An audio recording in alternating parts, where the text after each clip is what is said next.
So I used to be a lot more organized with my Gmail, and as you can see over here, I had a ton of labels set up. They were all color coded, and my inbox looked very nice. All these labels automatically applied. And then I realized that I was spending a lot of effort labeling messages and then never actually using the labels. So I've since stopped doing that, which is why you can see my inbox pretty much has almost nothing labeled in it. The reason why I stopped using the labels is because of this right up here, the search mail box. Again, this is the Google search bar just looking at my mailbox.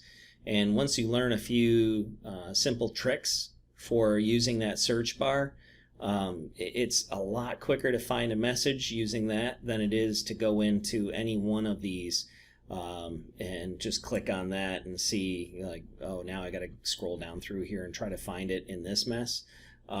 It just didn't make sense to me. So just to show you what I mean, if I click on search mail, let's say that I know that I'm looking for a mail message that came from Brandon Pelkey. Okay, so if I start typing B Pelkey, all right, so I know that it came from that address. So this is going to load up any message that I've ever gotten from bpelkey@maloneschools.org. But I can also, I mean, obviously that's a lot of messages. I can further refine that. So let's say I know that it was from Brandon, and the message I'm looking for, he had sent me something, an attachment. So if I just hit after his email, I hit space, and I do has : attachment, and then hit enter.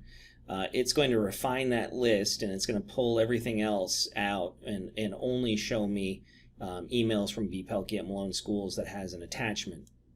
The other thing that I could do is, let's say that it's not an attachment, but so let me come back here. So here's that whole list. So again, there's a whole bunch of stuff here. So let's say I don't remember exactly what the message, what I'm looking for, but let's say that there was a keyword or words that I remembered.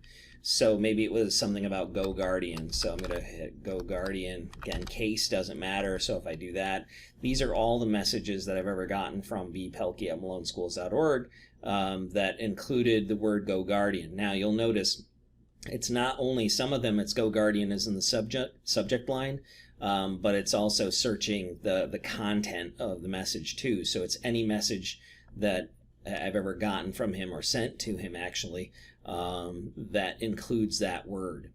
So again, it's a lot easier for me to use that search bar in a lot of cases than it is to use the labels. So definitely keep searching in mind as an option. On top of that, also, you'll notice that if you click on the down arrow in the search bar, you can use this to further refine your search. So if you didn't remember some of the things like keywords or stuff like that, but you knew like this was something that I had gotten from him, 6 months ago, or it was like, I don't know, a month ago or so that I got that email from him. So I could say that I wanted anything within the past month that I've gotten from him. I could also say that I think I might have put it in the trash. So I'll search my trash, right, as an example. Okay. So again, you can use those advanced features or advanced features within the search to further refine your search. So again, don't be afraid to use that search bar to help you find mail quickly.